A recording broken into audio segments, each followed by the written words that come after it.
In this video, you'll see my inspiring journey to beat the Great Sky Island and the Flux Construct on it with only shields, 4 hearts, and a dream. No weapons, no bows. This story is filled with heartbreak, failure, and success. So without further ado, let's go. Beginning in the Sky Island, Link immediately wakes up to find himself lost his arm and hearing voices, all in an isolated room by himself. I don't feel so good. Now if that ain't the beginning symptoms of a schizophrenic, then I don't know what is. Now here we encounter the first problem of the run. These vines. I had no other choice but to use the decayed Master Sword to cut through these vines to get through. So as I cut through Link's wood, I immediately broke the decayed Master Sword so that I don't ever use that piece of... Once I touched this green circle zonai thing, I traversed through the caves, grabbed Link's mini skirt, and jumped off the island. Oh my god! Oh, I walked through the grasslands of the GSI, Great Sexy Island, and I passed all the potential weapons I could pick up. I don't need it. I don't need it. I definitely don't need it. Hey yo, what the f? This made me slightly regret my choices, but I had no time to think as I encountered my first enemy. I attempted to defeat it, even flurry rushing the hell out of it, but my efforts are unfortunately in vain. I even tried sneaking up to throw my food reserves at it, but these ended up doing nothing. I decided to tactically run away, vowing to return. He's a pussy. I made my way to this giraffe-looking guy, who gives me an iPad and allows me to build a bridge. Once I get over it, I find some pottery and realize by throwing this at the construct, I can defeat it. This is it. This is my chance. I run back at the construct, pottery in hand, carefully aim, and miss. Take 2. I aim and miss again. Third time's the charm. I aim and miss again. Frustrated, I promptly take out my rage on Link as punishment.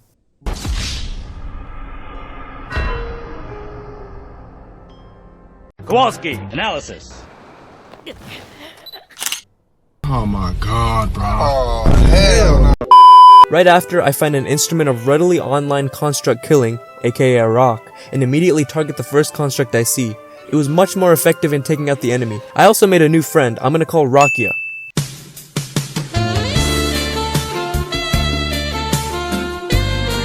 Guys, I think I'm going crazy.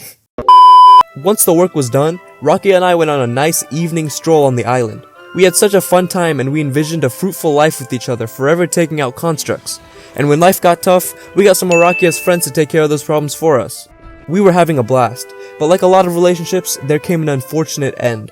While attempting to go up the stairs to the wedding chapel, What? Rakia accidentally fell into the lake and couldn't keep her head above the water. It was at this moment I realized I had lost the rock of my life, and I vowed to defeat the boss in her name. With newfound motivation, I made my way up to the Temple of Time, swiftly defeated the enemy in front of me, and made my way up to the door. It was there that a furry snuck up behind me. It said its name was Raru, but it looked more like a Roru. Get it? Roru? Because it looks more like a cat? Kinda, baby. It told Link to go to each rock with the green things on it, so I did. Remember kids, if a furry sneaks up behind you and tells you to do something, you do it, no questions asked. On my way to the first shrine, I found another rock. Unfortunately, it wasn't as charming as Rakia, but it would do for now. Therefore, I made it my side rock. Man, the more I'm talking, the more I realize I might actually be the schizophrenic. Raru appeared in front of Link and pretty much gave him the force with Ultra Hand, with which I ended up moving platforms over holes, making a zipline, and getting an orb absorbed in my body. What a day. I quickly made my way back to the place Rakia was caught lacking to see if I could save her. Unfortunately, she was no more. She had sacrificed herself for the greater good. Therefore, I decided to take my anger out on this construct in revenge for Rakia, and because I had a shield, which I needed for this challenge. I then proceeded to the next shrine. I built a long, hard, and girthy bridge across the sky to keep going to make the journey more efficient. I even found some amber along the way. I also found a cooking pot where I cooked some yummy meals for the journey ahead. Just look at this, doesn't it look tasty? On the way to the next shrine, I found an enemy encampment, which ended up being no more after my skills in the force ended up being too much for them. I even had one of the constructs run away from me. Like, I didn't know they could do this, did you? Unfortunately, Nintendo robbed me once again after one of the constructs who had a shield didn't drop it after they died. Like, it just disappeared. After losing the only reason I came to this encampment, I mercilessly destroyed the last construct and claimed my prize of an opal, which was so useless. On my way to the shrine, I met a local Korok that said it needed to reach its friend, and since I love Korok so much for what they did to me in Breath of the Wild, I tried my hardest to satisfy its request, but unfortunately fell short. I then built a makeshift boat to get across this lake and sailed to victory as I entered the next shrine. Fuse. This is the most important shrine because it allows us to fuse anything to make our shields into the ultimate killing weapon. With this newfound courage and determination, I soared up the mountain, completing 3 of the 4 shrines I needed. There was only one shrine left, Recall. After opening the big door, we see a vision of Zelda, meaning she's still alive somehow. I don't know, I haven't finished the game on my normal playthrough yet.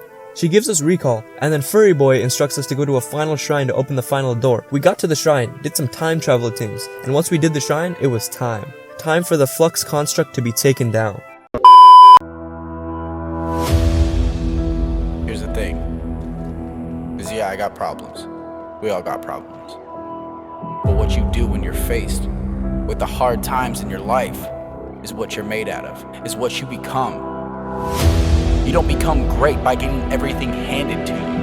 No, that's not a reality. What happens is you go through the struggles, you go through the hardest moments in your life, and then you find out what you're made out of. You find out how much fire you can go through in your life.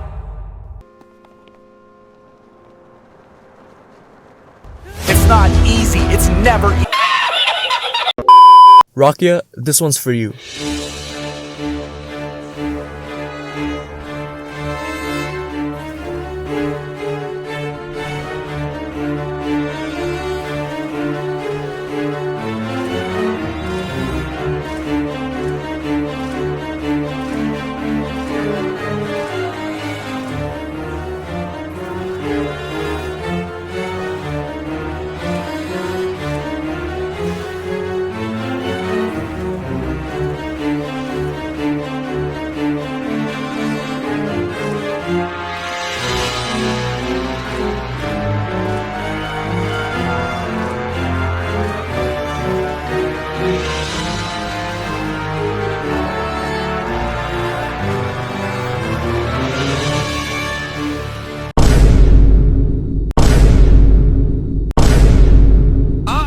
With my last shield broken, I had no way to defeat the Flux Construct with my shields. Therefore, I only had one option, a bomb flower.